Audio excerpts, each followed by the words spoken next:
या देखो question number 6 की बात करेंगे तो यहाँ पे एक चार्ज पार्टिकल ऑसिलेट कर रहा है, मीन इक्विलिब्रियम पोजीशन, फ्रीक्वेंसी इतना दिया है, अपन से पूछा है कि ईएम वेव की फ्रीक्वेंसी बताइए। ठीक है, तो गाइस देखिए इसका आंसर जो होगा वो 10 की पावर 9 हर्ट्ज़ ही होगा, क्योंकि आपको पता है कि जो ऑसिलेटिंग चार्ज की फ्रीक्वेंसी होती है, oscillating charge frequency that is equal to frequency of EMW, ये EM वेव की फ्रीक्वेंसी के बराबर होती है गाइस। ये बात आपको पता है कि जो ऑसिलेटिंग चार्ज की फ्रीक्वेंसी होगा वो EM वेव की फ्रीक्वेंसी के बराबर होता है। ठीक है, तो यहाँ पे आपका कॉन्सेप्ट आई थिंक क्लियर हो चुका है। ठीक है, अब अपन नेक्स्ट क्वेश्चन के बारे में बात करते हैं, जो कि नेक्स्ट क्वेश्चन है, जो कि अच्छा क्वेश्चन है और छोटा क्वेश्चन है। अब देखिए 8.7 नंबर 7वें नंबर क्वेश्चन में आते हैं। जो एम्पलीट्यूड है वो दिया है, मैग्नेटिक फील्ड का एम्पलीट्यूड दिया है, मतलब अपन को B0 दिया है गाइस। आप एक बार NCERT अपना खोल के सॉल्व करिएगा कि जो एम्पलीट्यूड है वो 510 नैनो टेस्ला दिया है।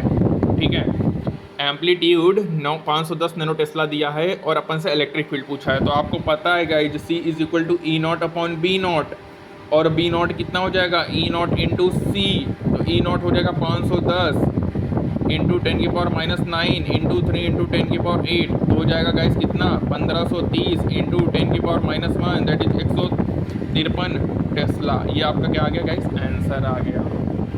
ठीक है, ये हो गया व्हाट इज़ द एम्पलीट्यूड पूछा था।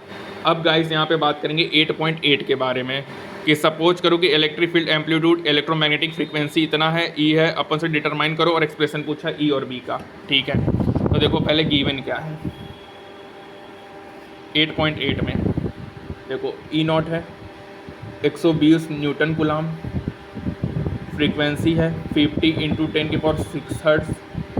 ठीक है, आपको पता है कि ई और बी जो होता है वो सेम फेज में होता है, ये बात आपको क्लियर है गाइस।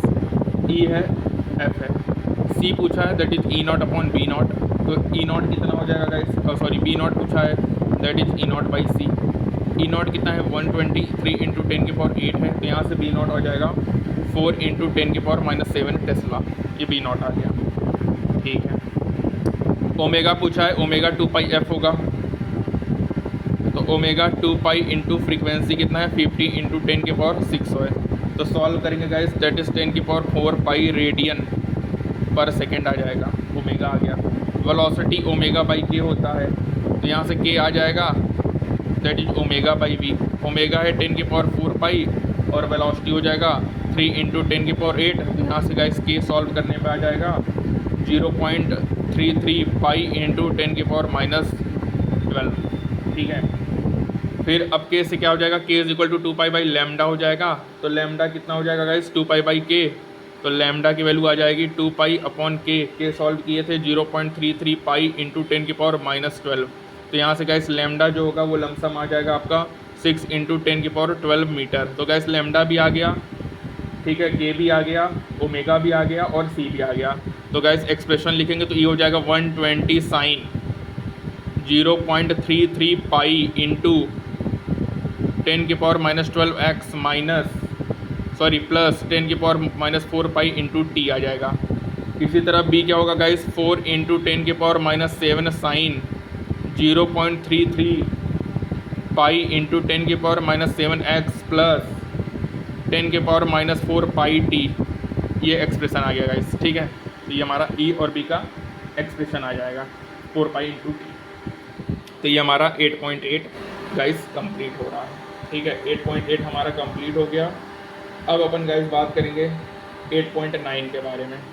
तो 8.9 भी है, टर्मिनोलॉजी है, देखने में बहुत बड़ा है, आप एक बार क्वेश्चन देख लीजिएगा, मैं सॉल्यूशन के बारे में बात करूँगा। ठीक है, तो आपको पता है कि एनर्जी इज इक्वल टू क्या होता है, H mu, energy is equal to SC by lambda भी होता है। ठीक है, यहाँ से आप एनर्जी फाइंड कर लीजिएगा, लमसम आ जाएगा, एच की वैल्यू हो जाएगा 6.6 into 10⁻⁻34 into 3 into 10⁸ upon lambda हो जाएगा इन जूल, हाँ इन फ्रीक्वेंसी। ठीक है, तो गाइस यहाँ पे आप देखोगे ना, bye the help of different wavelength upon obtain करेंगे डिफरेंट टाइप ऑफ एनर्जी। देखो अगर अपन बात करें, जैसे मान चलो लैम्डा 10⁻³ मीटर है। ठीक है, तो एनर्जी इलेक्ट्रॉन वोल्ट में लिखोगे तो एनर्जी की क्या होगी, एनर्जी हो जाएगा 10⁻10 इलेक्ट्रॉन वोल्ट। मतलब अगर अपन सपोज करो 1 मीटर वेवलेंथ है, तो यहाँ पे एनर्जी कितना हो जाएगा 12.375 इंटू 10⁻⁻7, ठीक है। जैसे लेमडा की जो जो वैल्यू आप पुट करोगे तो एनर्जी चेंज होगा। तो यहाँ से ये होता है कि by the help of different wavelength, by the help of different wavelength मतलब डिफरेंट वेवलेंथ से, by the help of different wavelength we can obtain different energy. ये इंपॉर्टेंट बात है गाइस कि अपन डिफरेंट वेवलेंथ से डिफरेंट एनर्जी को obtain कर सकते हैं। इसमें यही क्वेश्चन पूछा है कि कौन से स्केल से अपन ऑब्टेन कर सकते हैं different source of electromagnetic radiation को। तो भाई डिफरेंट वेवलेंथ से अपन डिफरेंट एनर्जी को ऑब्टेन कर सकते हैं गाइस। तो ये इंपॉर्टेंट बात है, ठीक है। ये अब हमारा एक लास्ट क्वेश्चन बचा है, दैट इज़ क्वेश्चन नंबर 10 के बारे में डिस्कस कर लेते हैं। ये भी अच्छा क्वेश्चन है जो कि गाइस हमारा क्वेश्चन नंबर 10 है, ठीक है। तो क्वेश्चन नंबर 10 के बारे में अब थोड़ा सा अपन बात कर लेंगे इस बारे में, ठीक है। तो क्वेश्चन नंबर 10 में अगर अपन देखते हैं तो यहाँ पे अपन को क्या क्या दिया, पहले ये देखो फ्रीक्वेंसी दिया है कितना 2 × 10⁻⁻⁻, ठीक है। एंड एम्पलीट्यूड, इलेक्ट्रिक फील्ड का एम्पलीट्यूड दिया है, ठीक है। मतलब E0 दिया है 48 वोल्ट पर मीटर, ठीक है। सबसे पहले क्या पूछा है, velocity is equal to n lambda, lambda is equal to v/n 3 × 10⁸ upon 2 × 10⁻10, that is lambda 1.5 × 10⁻⁻2 metre. Wavelength हो गया c is equal to E0 upon B0, B0 is equal to E0/c, E0 upon 48, c कितना होगा 3 × 10⁸, 16 × 10⁻⁸8 Tesla. ये हो गया B0, wavelength हो गया, amplitude हो गया। अब बोल रहा है शो करो कि जो एवरेज एनर्जी डेंसिटी होता है इलेक्ट्रिक फील्ड का वेक्टर होगा average energy density of magnetic field के। चलो तो देखते हैं गाइस सी पार्ट। तो सी पार्ट में कैसे होगा, आपको पता है UE is equal to 1/4 epsilon naught electric field का स्क्वायर होता है एवरेज एनर्जी डेंसिटी, और UB क्या होगा 1/4 B², अपॉन μ0 होगा, ठीक है। अब क्या करेंगे कि सपोज करो UE जो होगा that is 1/4 epsilon naught electric field, अपन को पता है C is equal to E0 upon B0, तो E0 की जगह गाइस B0 × C पुट कर सकते हैं ना। तो यहाँ पे E0 की जगह लिख दो B0 × C का स्क्वायर, तो इसको करोगे तो 1/4 एप्सिलॉन नॉट B0 का स्क्वायर × C², ठीक है गाइस। अब आपको पता है कि 1/4 एप्सिलॉन नॉट B0² C², ठीक है।